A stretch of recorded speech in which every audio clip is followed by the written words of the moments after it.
Hey everybody. Oh hey, we didn't see you there. Welcome to Atomic Radio Hour, post-nuclear podcast. This is episode 104. How have you been, my friend? Oh, I didn't get to do my thing. I'm your 2-year-old host, Olive. How are you? Sorry, I'm just excited. I know you're excited. I'm excited. I am doing so incredibly good. Good. I went on a Discord date today, and it went really, That sounds really well. awful. So I'm like, it wasn't. It really wasn't. We just talked the about our idea of- feelings. I'm an idiot. Hold on, I just realized that... Wait, what? What? What did you do? What? I said we talked about our feelings. Oh, so fuck me, right? What do you mean, fuck you? What do I ever always want to do? What do I always want to do? Talk about feelings? And you never indulge. I had to trick Because you you're into a doing it a melancholy couple bitch. episodes ago. Because you're a melancholy bitch. I'm really not. You're really not. But you are my best friend. How are you doing? I am well, but I did realize I left my fan on, so give me a second to turn it off. Okay, I already turned off my AC, and we've got about 45 minutes until I turn into a sweaty mess. Alright, wait a fucking minute. It's episode 104. This is 2 years. This is... I beat The Last of Us. Wait, What? does that mean it's Frank's birthday? Yeah. It's baby Frank's second birthday. Oh my goodness. I'll need to make a tweet on Saturday with a little birthday hat on. I just want to get this out of the way. Oh, that's today. What? For anyone listening. Oh, yeah. I beat The Last of Us 2. What are your feelings? I don't understand the hate. I genuinely don't get the hate. I think it's funny that for the first time in what feels like the better part of a decade, I finally play a game that I'm absolutely enthralled with, and nobody else likes it. I'm so happy for you. I don't get it. Because you're the only one that likes it. Like, I mean, Kyle loved it. I was talking to Kyle about it. Kyle said he thought it was fantastic, but, like, it's just kind of funny to me that, like, nobody else... It really is funny. I think it's great. I think it's phenomenal. I think everything is justified. I think everything is deserved. I think everything is... I thought it told a great story. Next time you come up to visit me, you're bringing it, right? Yeah, oh, absolutely. Absolutely. Oh, fucking amazing. I want to play it with you again. Yeah, I want to. It's a 25-hour game. Like, that's the only thing is, like... Oh, that's not bad. If you're here for another week, that's nothing. Oh, yeah. Before we get into today's lore, I want to just thank everybody quick. Thank you. I've never done something consecutively like this. This is 104 episodes.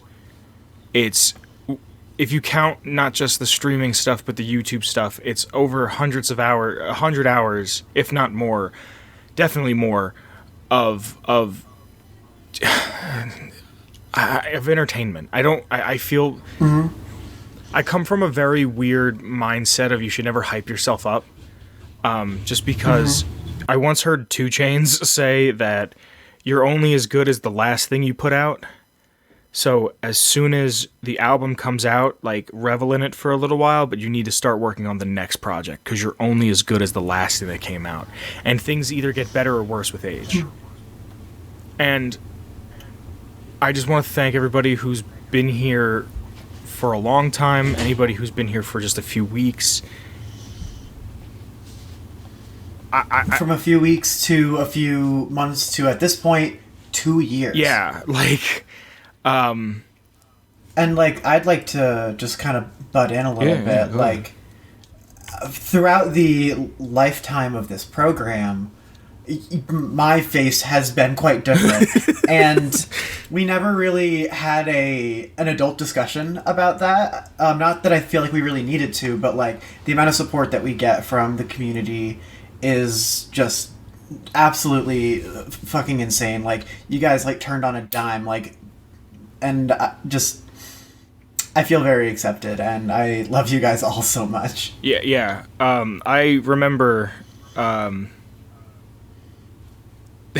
I got I saw a tweet or something, and it was like the first review we ever had on Twitter, and I remember I screenshotted it and sent it to you, and we maybe had like 10 episodes out. Mm-hmm. And I was like, oh! Like, I feel like for the first time, this year has been really hard for me. I know it has. I thought I was going to be living in a different state. I thought I was going to be living a different life. The closest thing I've ever had to an older brother, the closest thing I've ever had to a mentor, to platonic male love, if that makes sense, from a peer, wants nothing more to do with me, and it hurts me a lot. That they're done with me, and it was not. I don't want to make this about myself. I'm sorry, but no. The more you talk about yourself, the more I can talk about myself. So keep going. But it was just this. It was just this kind of Thanos snap of someone being gone, and it's weighed heavy on me a lot this year. And this has been the constant, and this has been kind of... I feel proud of myself for what feels like the first time in my life. And... I'm proud of you. And I'm happy to say we've never missed a week. I'm happy to say that I never plan on missing a week. I believe in myself, and I believe in the show, and I don't know. I'm trying to not ramble. I'm trying to have to say what I have to say and then kind of move on. But well, I'll help by cutting you off. Thank you, please. So, something that I only realized when I was talking with someone very close to me recently is that this show has become a video diary of my transition. And when I started out, was like, I said, you know what? I'm not going to worry about every little tiny thing that ever happens to me. I'm not going to take a photo every day, and I'm not going to, like, be so, like, self-indulgent about it. But now having something that's, like, a living scrapbook of me becoming myself, it's something that's so special to me. And I can't imagine not having that now. How does it feel to edit Atomic Tabletop? Because we record them and then it takes so long to edit. I know. How does that feel? Speaking of which, I think that has probably gone out by the time this episode goes live. At this point, we're caught up with my name. And of course, we don't have faces in that, so I don't have to look at that old garbage. So, just thank you for being here. Thank you for being here. Thanks for validating us. Thanks for being a part of this. Thanks for being in the Discord. Thank you for being here. If you've been here since episode 1, or if you've been here since episode 45, or if you've been here since episode 102, just thank you. And especially thank you to our patrons that we have on Patreon. We should thank them now. We should thank them right now, because that was the most buttery smooth segue I've ever had. Oh my god. Hard. So that's how good that was. Our first patron is Noah. Thank you, Noah. Thank you so much, Noah. You've been here since the start. He's been here for a long time, yeah. Next up is Gage Twice. Gage Twice. Thank you once for the Patreon and twice for the Discord. We streamed when I went to go visit Olive recently. We streamed us building a Gundam, and it was fucking super tight. And we couldn't have done that without Gage. And next is Jordan with a Y. Jordan with a Y. Thank you so much. Thank you for being here. Next is Danny. Danny. Thank you, Danny.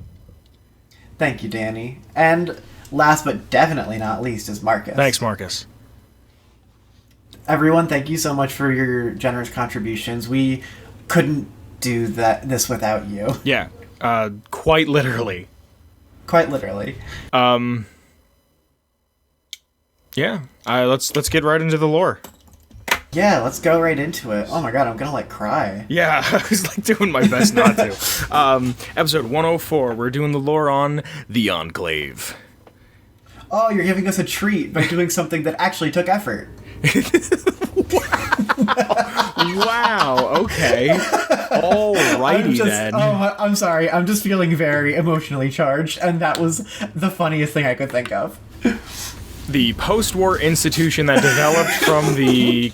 I'm gonna fuck this word up, because I even Google translated how to say it, and I just don't know how to say it. Continuity of the government of the pre-war USA, styled after the U.S. government. Have you ever played Minecraft? I actually have. No, you have? You like Minecraft? Yeah, I do. It's something that I've dabbled in. I wouldn't say I'm the best at it. I like Minecraft. I've seen a video or two. Yeah. You've watched a Captain Sparkles or a Sky Does Minecraft in the past? Yeah, I have. I used to watch Redstone videos. We got Seth Bling. Do you like my Diamond Sword? Not my favorite, but I do like the song, that the amazing parody Mine Diamonds. Available on Spotify. Link in the description below. Kyle and I used to sing those all the time. I know.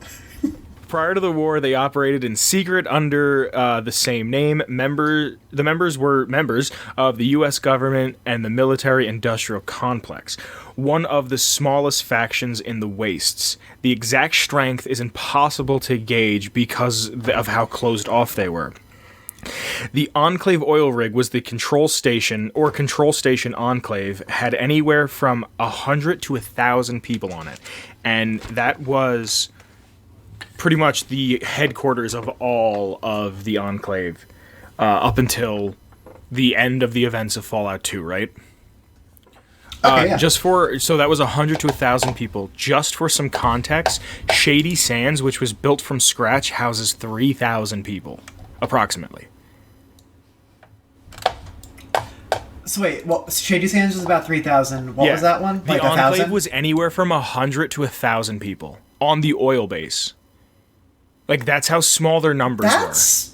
Yeah, that's pretty small, but honestly, that's not bad for an offshore, like, safe haven. Yeah, I mean, they also had access to vertebrates and whatnot. And whatnot. Before the Great War, they operated in the shadows, rooted deep in the higher parts of the government, the military, and the corporate elite. They believe they are the sole representatives of humanity. It's kind of like all the people the Vegetables hangs out with. Don't buy from Amazon. Can we censor him? What? He doesn't even deserve to be picked up by facial or by speech recognition. Can we bleep that motherfucker? Sure, I don't know. Most Enclave... Sorry, I got a little bit deep voiced there. You're good. I haven't bought anything off Amazon since last year, and I don't plan on ever buying anything again from them. Good. Don't go to Walmart. Most Enclave humans were almost never exposed to any sort of nuclear fallout. They're extremely hostile to most people and species in the wastes. Being under such isolated perspective, and the fact that they have almost limitless resources, they only operate under their own interest and destroy anyone that gets in the way of them. Rare, but sometimes they recruit outsiders like in Appalachia, or use wastelanders as slaves. They see all, if not most, wastelanders on the same level as super mutant and ghouls, and must be destroyed. They want true humanity to take its place as the real America. They hold control of numerous military bases scattered across the former U.S., if not the world. Unclear on the true numbers of bases and people that are out there. The primary strangleholds were destroyed by various factions in the 23rd century. The headquarters was destroyed in 2242 and again in 2278. Some of the most powerful individuals across the former U.S. are comprised of the Enclave being the president, members of the Joint Chiefs, prize-winning scientists, wealthy industrialists, members of the military, influential politicians, various powerful people. They created and I'm going to say this wrong, and if you know how to properly pronounce this, please tell me, the Eminence Grise? you say eminent priest? No, no, the eminence Greece, but it's a French word, so I kind of want to be like about it. All right, well, give us one of those. Can we do that? Is that like how come we could only be racist against the French and the Italians, but nobody else? Like, I'm not saying that racism is good, but how come you get the pass on that? I don't think it's racist, but I do think it's culturally insensitive. But fuck the French. But like, if you're French, I don't. No harm intended. You sure? No, I'm not really sure actually. It's eminence Greece. I want to say my French accent is awful, but that was horrible. Yeah, I know. I didn't ever claim to be good. But it's French for behind the curtain of the U.S. Aha, I got you. They were thought to be Earth's greatest minds, and during the Sino-American War, or the Chinese-American War, continuing, the enclave was started with corporate and government money, and all presidential measures would be continued at the oil rig backed by Poseidon Energy. They were one of the biggest contributors towards the enclave, being a worldwide... I mean, the Sino-American War was fought over resources. I mean, at that point, all of the wars were about resources. Yeah. The White Springs Congressional Bunker was used as a hub for future enclave operations. Funds for this were embezzled from the Department of Agriculture by Secretary Thomas Eckhart. So... how in the fuck? What exactly, for those who don't know, what exactly is the Department of Agriculture? Are you asking me? Yeah, like I'm saying, let's inform the people who don't know. The Department of Agriculture is the governmental branch that oversees the production of food in America. That's off the top of my head. You want to Google it? I will Google it. I think I got pretty damn close though. This is. I just want to point out that what they were taking money away from, so they could be like, haha. Are you doing the French thing again? No.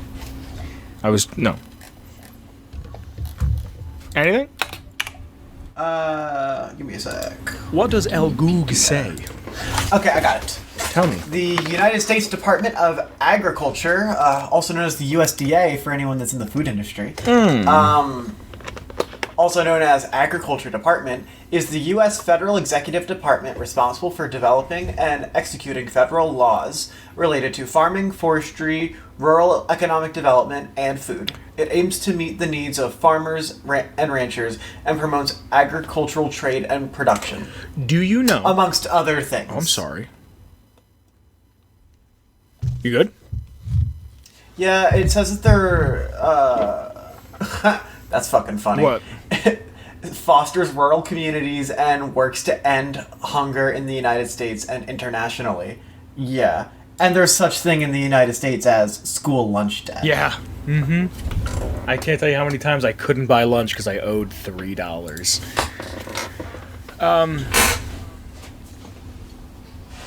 Is that sufficient?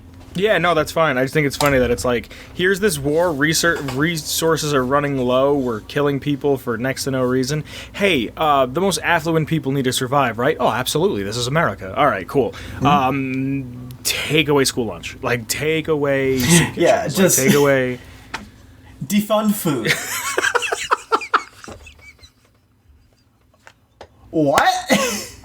Just the idea That's of literally like, what happened. Just the idea of defund food. I picture like Celery going into the office and like his boss is like a beat and he's like, Celery, I need you to sit down. And he's like, oh God, what happened? I told you it wouldn't happen again. And he's like, no. He's like, we have to let you go. Why? I have so many little sprouts at home. You can't do this to me. And then like he goes home and like his tie's all undone and he's got like a fedora and a suitcase. And he's like, I know you're getting really into this, but I have to say what's on my mind. do it. all I can see is like a Dare poster that says like "food not once" and has like a chicken leg with like a circle and an X over it. Yeah. Like the red mark. And it's like has like a shitty like polka dotted filter over it to make it look like it's pop art.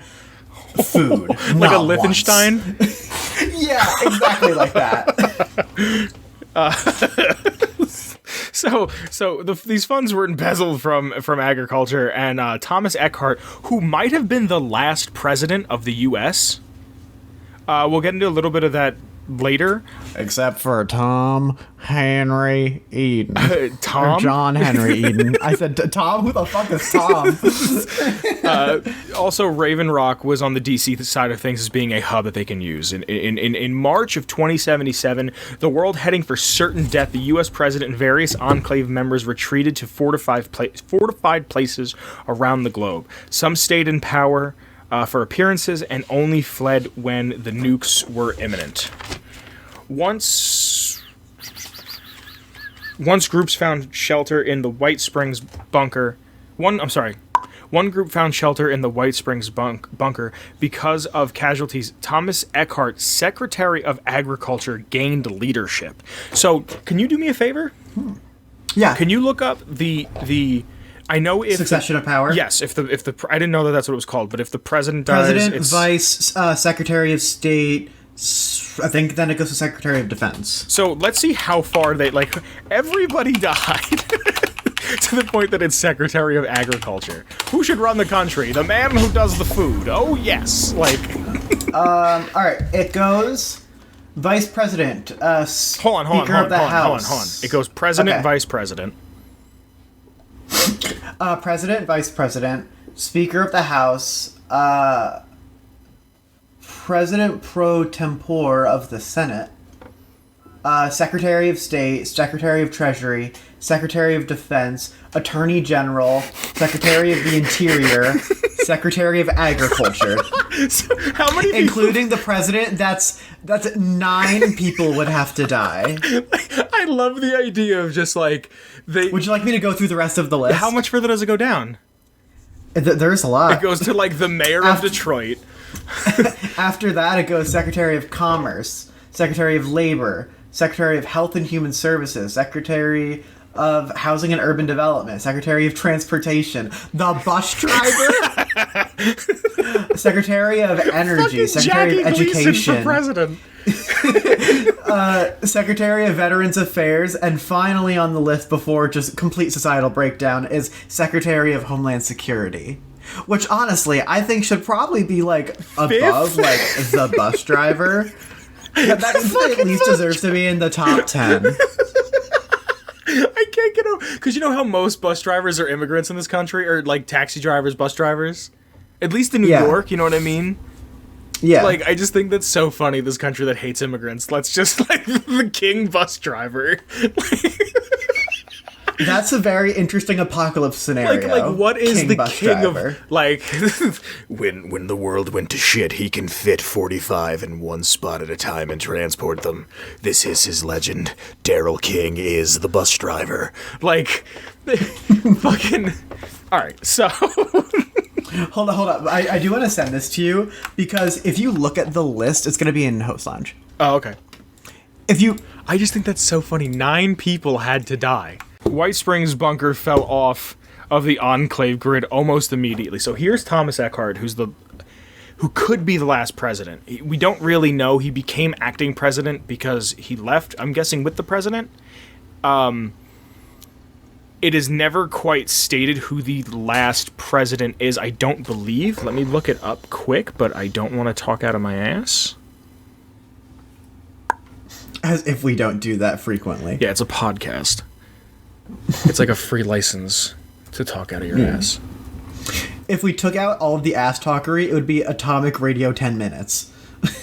Yeah. It's the last president of the United States, pre and post 2077. It says the last president of the United States...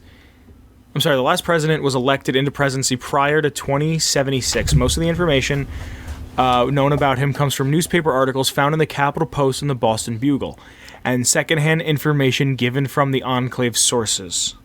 A faded letter A faded signature on a letter to Governor Evans of West Virginia indicates that the name started with the letters D.I.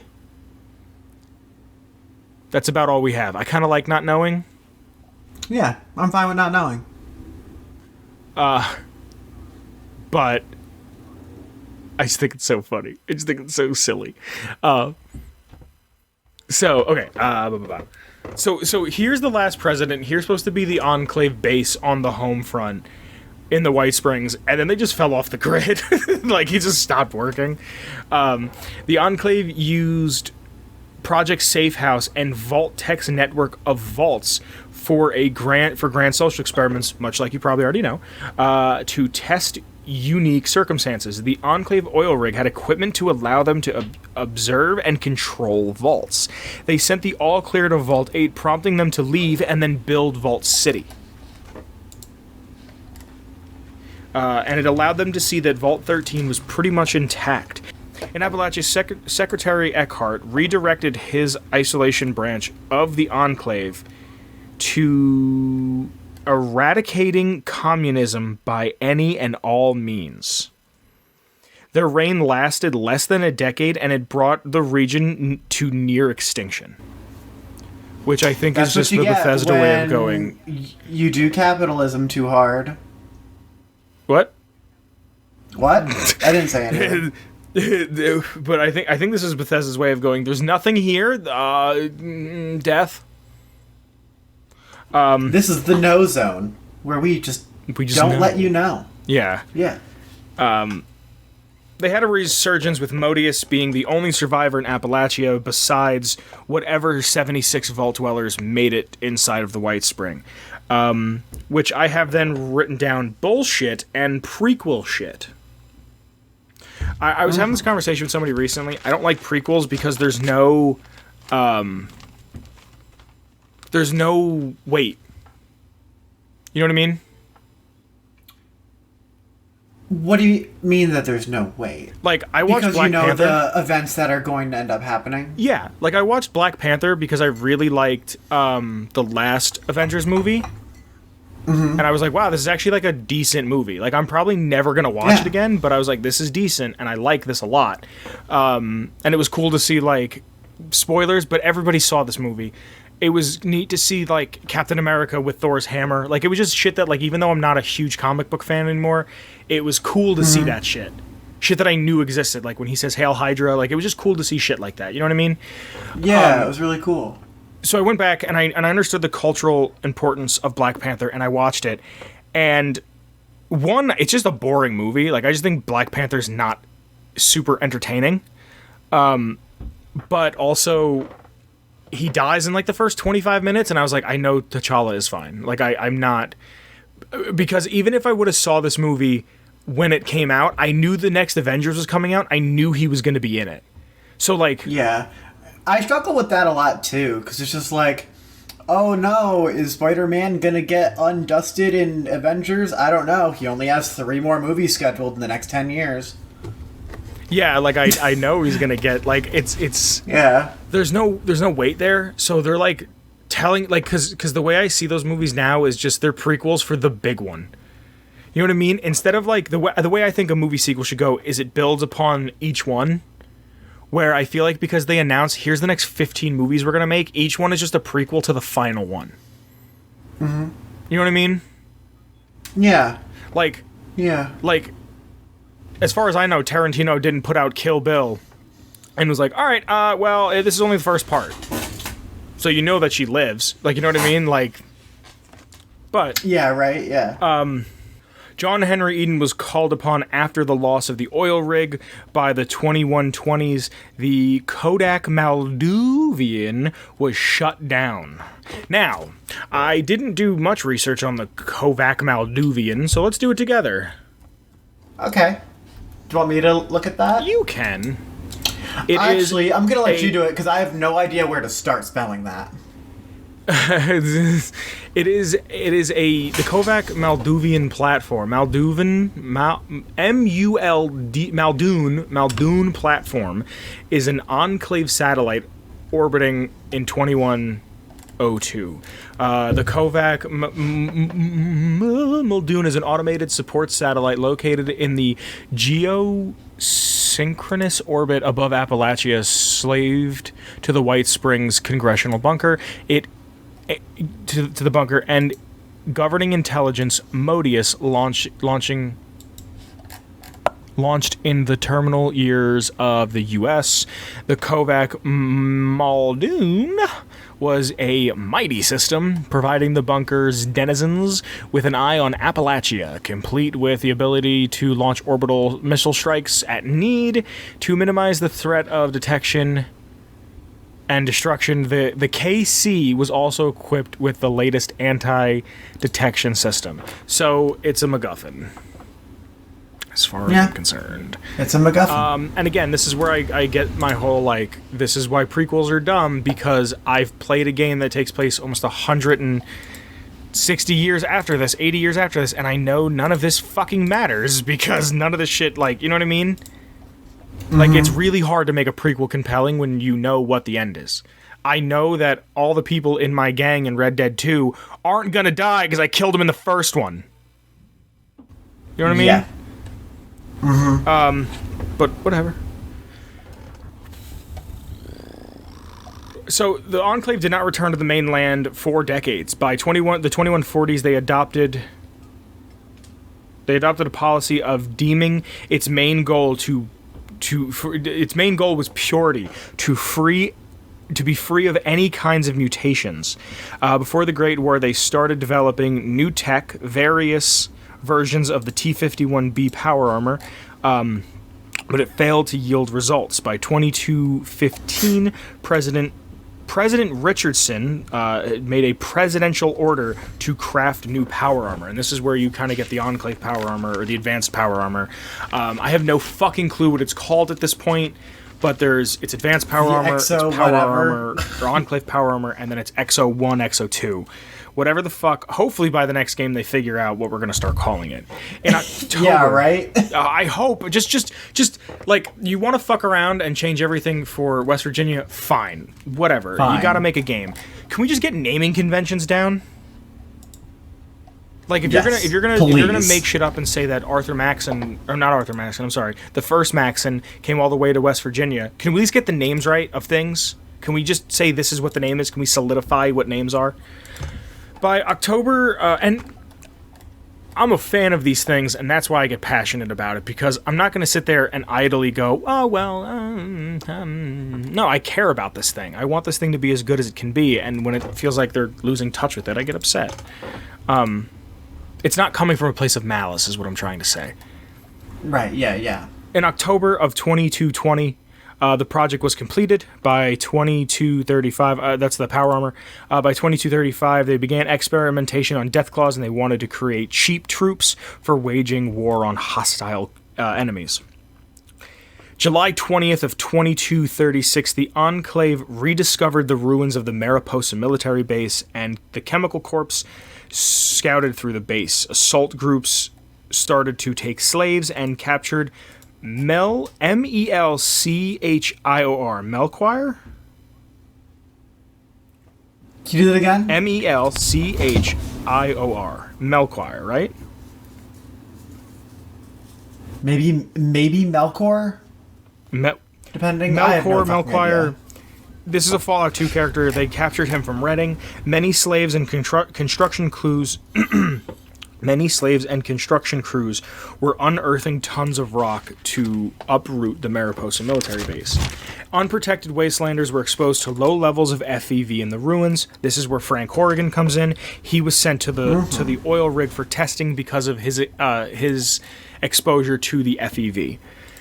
Melchior started to mutate, knowing they would kill him if they recovered FEV and virus data. He started to stash away weapons for other mutants in case of anything.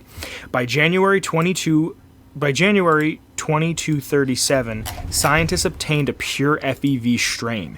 The mutants started to fight back as the Enclave tried to leave Mariposa. The Enclave fled and locked the mutants in the ruins of the base to pretty much fend for themselves. So here's these mutants that are trying to fight back because the Enclave is leaving and they see this as a chance to attack. And the Enclave just goes, seal it up, put all the rocks down, and just let them fucking starve to death. Bye. Yeah. It's like, you are no longer useful to us, so you can die. Yeah. Modeled after the U.S. Just like America. Yeah. Started the research on the FEV Curling 13. Now, I was wrong last episode when we did it on New Reno, and I said that it was an advanced form of FEV that they were using with the Salvatores. What they were doing is they were making this FEV Curling 13, and what it was like a reverse engineer, like a vaccine almost, that would have had it would have killed off any mutants. That sounds good in practice, but like also could probably do eugenics. Yeah, like at this point, mutants are here to stay. Or good in theory, I should say, but you know what I mean. Yeah, no, I hear you. This FEV Curling 13 would kill all mutants worldwide. The Enclave's goal was to sweep the planet clean of mutants at an extermination rate of 99.5%. From the years of 2236 to 2238, scientists worked on Frank Horrigan and kept him heavily sedated through the tests and whatnot. And by 2239, the test ran dry, and they decided it was time for Horrigan to be used for field work. March 27th, 2239, he was sealed in his custom-fitted power armor. We've done a whole lore on my boy Frank. If you want, you can go check that out. I'm just kind of skimming over his stuff. Can you remind me to link that in the description below? Absolutely. By 2241, FEV Curling 13 was in its final stages, ran into a shortage of chemicals, and struck up a deal with the New Reno Salvatores to use their labs for chemicals that they lacked, and the final sample was finished. March 16th of 2242, Vault 13's dwellers were taken to the oil rig so that the inoculation...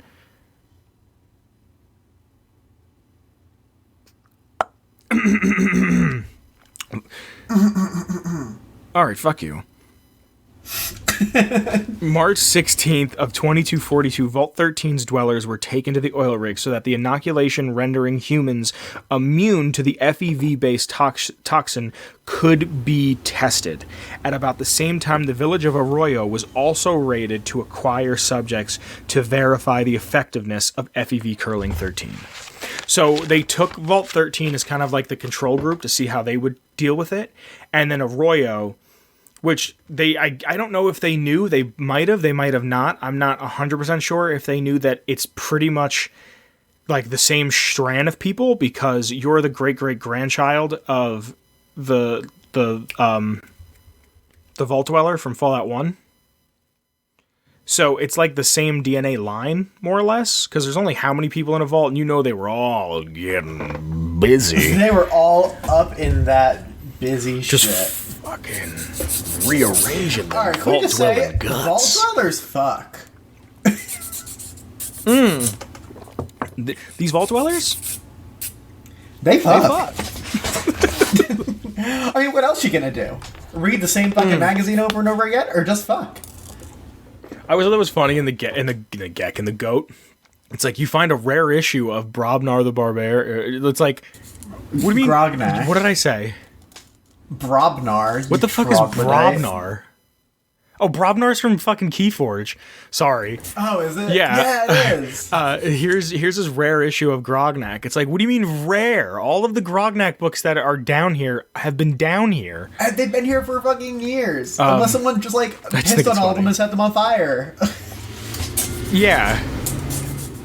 Yeah, if that thing happened. Are you snacking? What? No, I was flipping pages. Are you snacking? Oh, it sounded like a bag of chips, and I was about to be like, I did that once, and it will never happen again. I think one time I did, and you yelled at me afterwards, and you're like, I'm editing. Don't eat snacks when we record. Yeah, and you did it on camera. I did it before we had video, and I remember like even listening. I wanted to name that episode the one where Vince eats popcorn the whole time.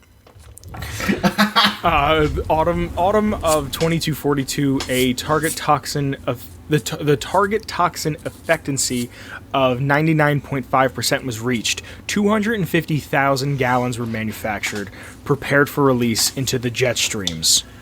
You know what that means? Fucking how? I don't know. Chemtrails. No. Like, how We're do gonna they put it in make the that water and turn all the much? frogs gay. Like, how do they make that much in a post-apocalypse scenario? They are Where the do you Enclave. get the raw materials?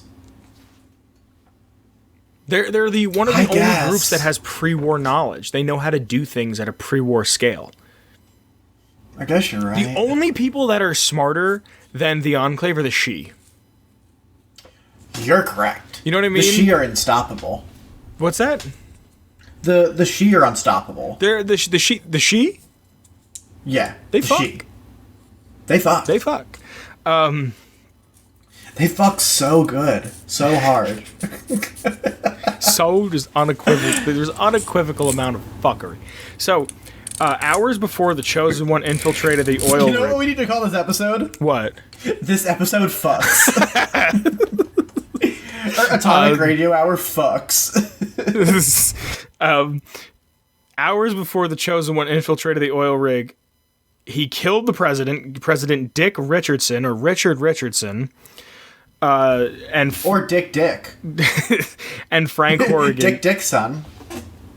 Gross. Yeah. That is gross. I'm sorry. Continue That's just an reading. awful name. Like, I hope that kid got picked on when he was growing up. Like, hey, it's me, it's Rich Richardson. Fuck you. Did I ever tell you I want to name my kid Fuck vegan? you, Richard. Yes, we can say I'm vegan. So you could be like, hey guys, I'm vegan. Fuck you. Like, Fuck you. No, really. I love meat.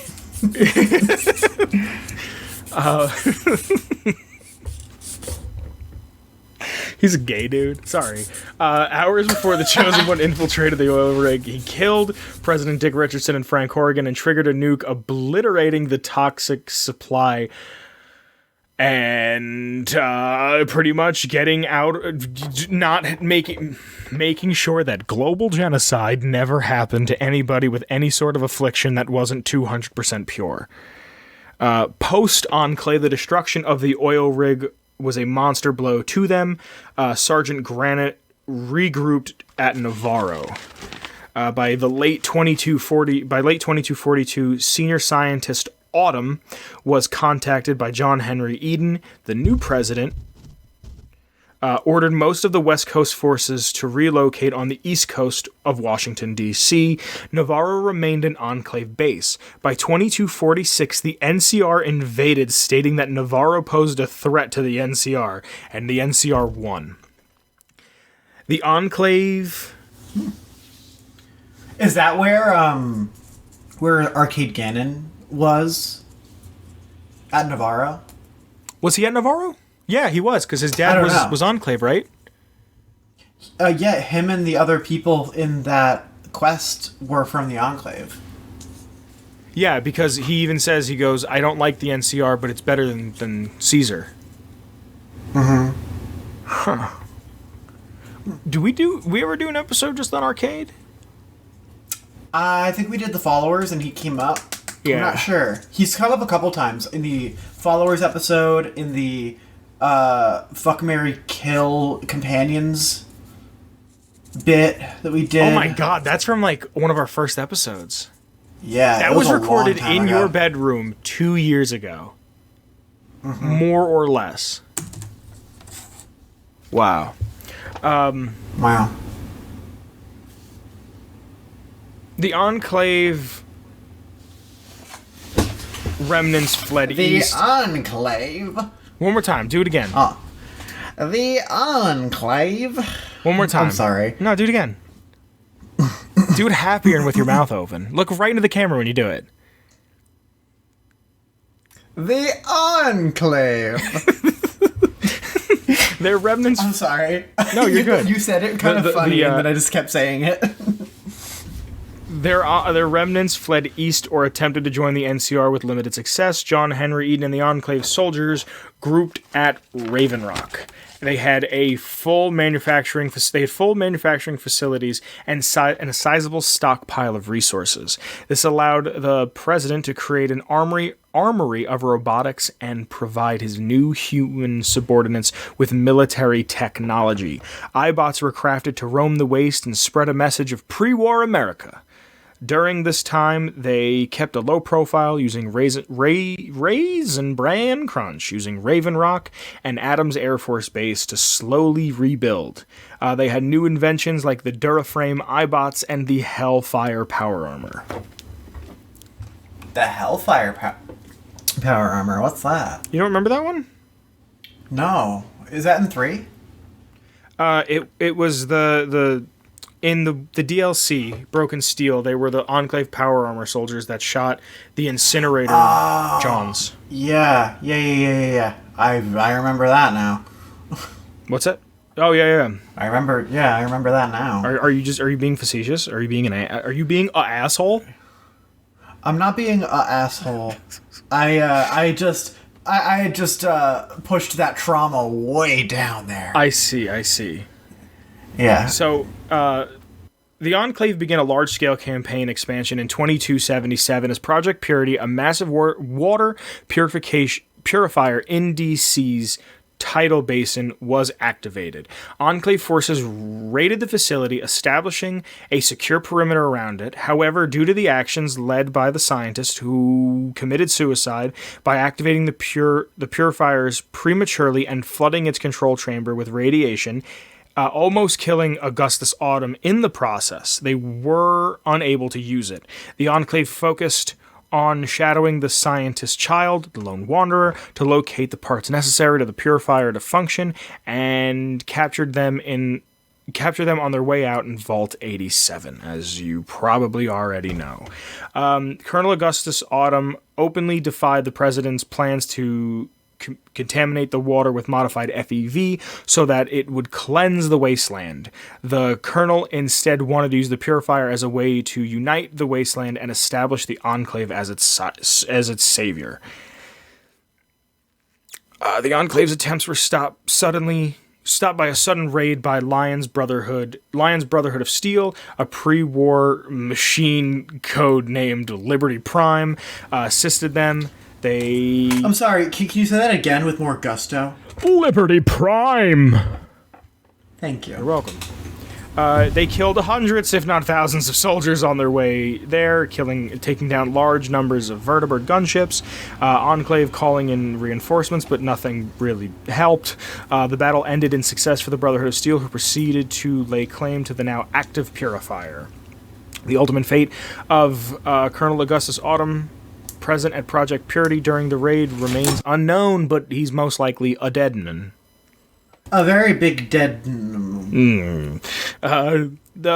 Brotherhood used Liberty Prime in several other attacks against the Enclave, including the raid on Raven Rock, with their last major facility in the capital wasteland destroyed. The Enclave were forced to flee, regrouping at the mobile base crawler at Adams Air Force Base. The Enclave formulated a counterattack plan. The Brotherhood was lured to the satellite array station. As usual, they superheaded the attack with Liberty Prime. The Enclave anticipated that while the war machine attacked the facility, it was destroyed by a mini-nuclear bombardment from Bradley Hercules, a weapon platform in high orbit. And that's where he should have died. Yeah, absolutely. Because all of those memes that was like, pour one out for my homie Liberty Prime, were null and void when Fallout 4 came out. That's my biggest problem with Fallout 4, is that Liberty Prime was in it. Yeah, let him die a hero's death. Really? Out of everything, that's what it is. Not the removal choice. Chances... You know how many chances I give Fallout 4 and how I'm kind of a softie for it. Yeah. But fuck that. There never should have been a Liberty Prime in Fallout 4. There should have been their own... The Brotherhood should have had their own story. I didn't think I would have never guessed. Yeah, you're like, take away my dialogue options? Fine. You want my lawyer wife to be able to use power armor within the first 10 minutes of the game? Fine. Fine. You want to throw drugs that didn't exist in a vault that's pre-war? Fine. Be my guest. You want to put Liberty Prime at the end of the game? Go fuck yourself. Go fuck yourself. That's where my line in the sand is. He should have died a hero's death. Yeah. I remember when he dies, it's such a fucking... I remember, like, playing that as a kid going, no! Like, I was like... That's the only time in my entire life I've ever felt patriotic.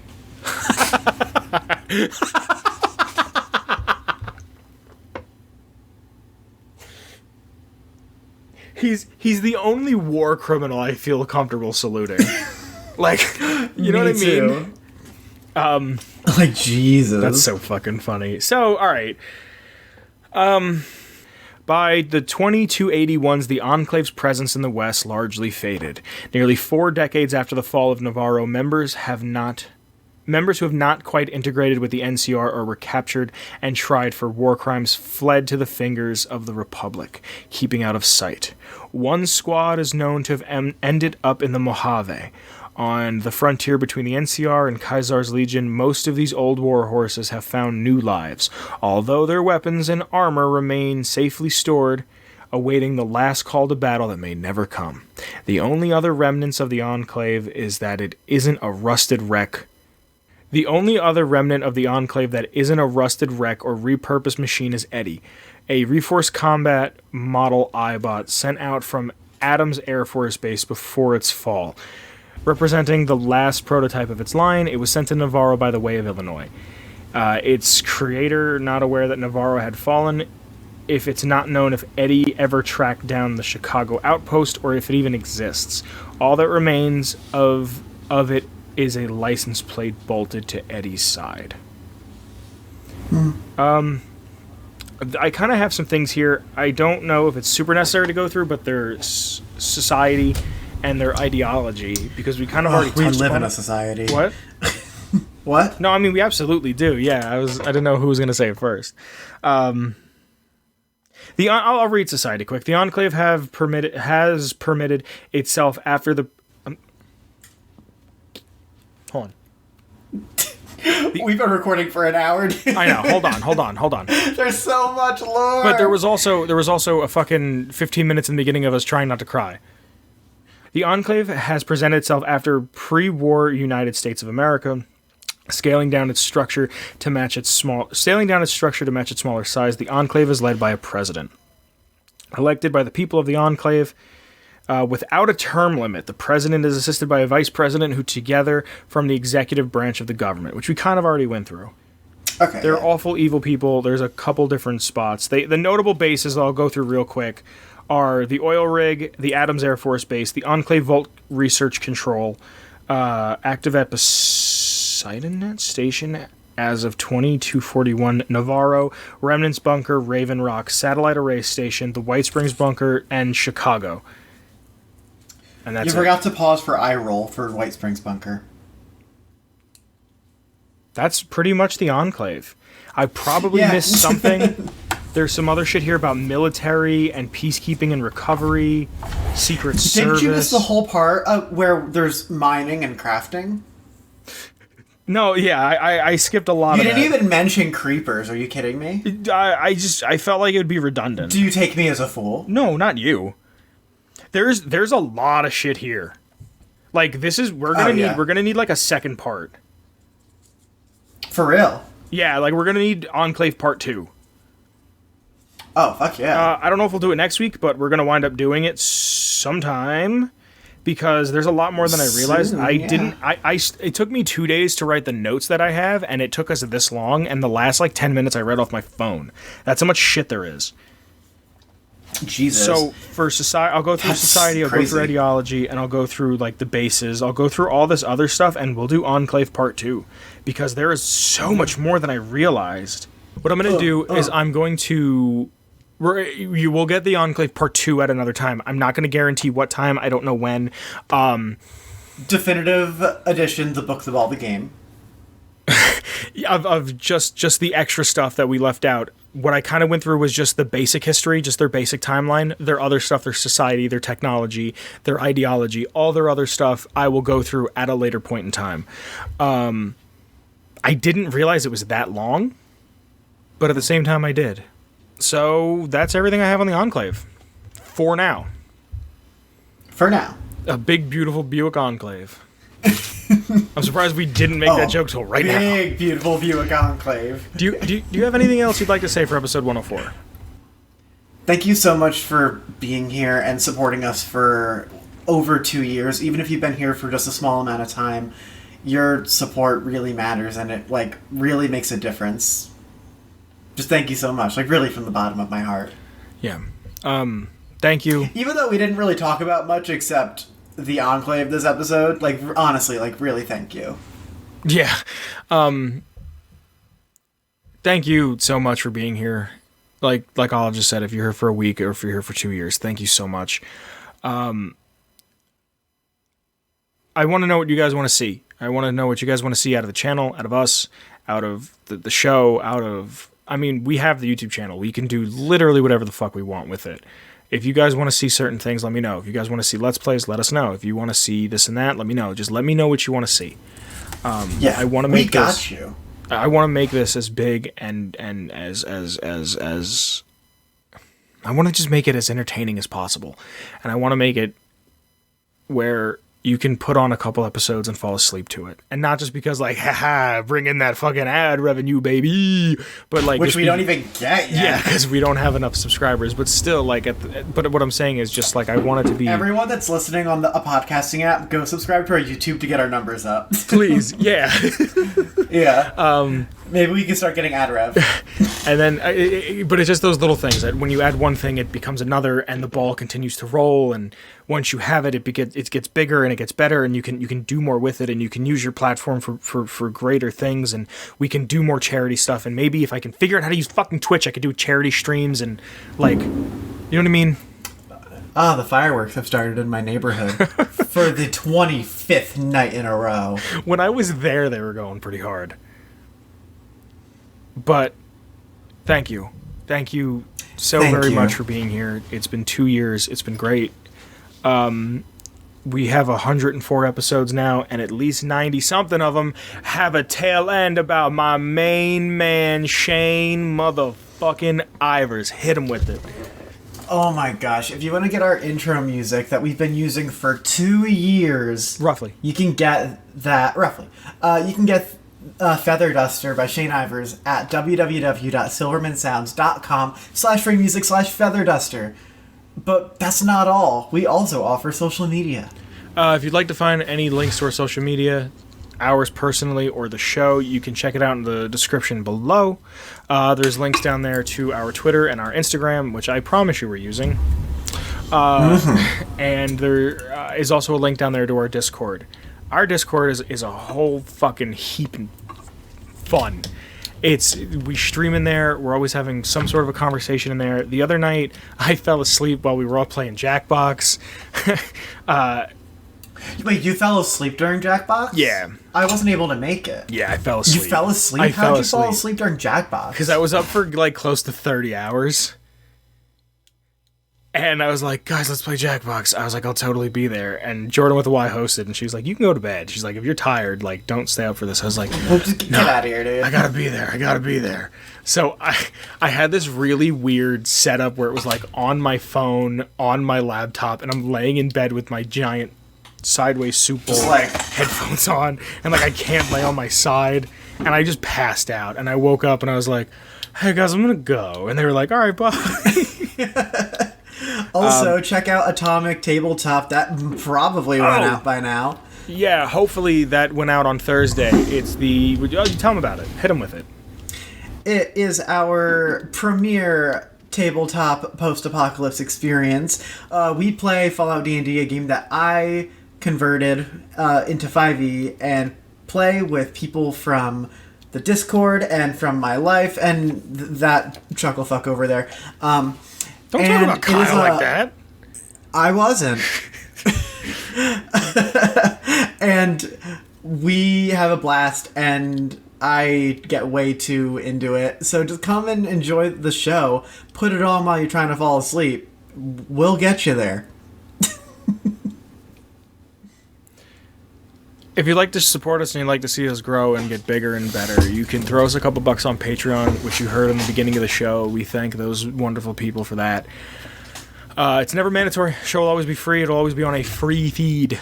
Always. But like I said, if you want to see us get a little bit bigger, a little bit better, there's a couple bucks you could throw in. Certain tiers give you certain perks. And one of those perks is you get to play Atomic Tabletop with us. But we also have a Redbubble. And if you're hearing this today, if you're listening to this the day it comes out, it is the last day. We got to make sure we remember to take it down on the 5th. It is the last day to get the Atomic Radio Hour Black Lives Matter sticker. And all the money is going towards the George Floyd Memorial Fund, along with our Patreon for this month. You can check it out there. That's it. Support a good cause, and thank you for supporting us. And I hope that beyond supporting us, you're supporting yourself. Yeah. Yeah. Episode 104, 2 whole years and some more in the bag. I don't know how to end things. I've been doing this for 2 years and I don't know how to fucking end things still. I'm hanging up on you. Okay, bye. Atomic Radio Hour Podcast.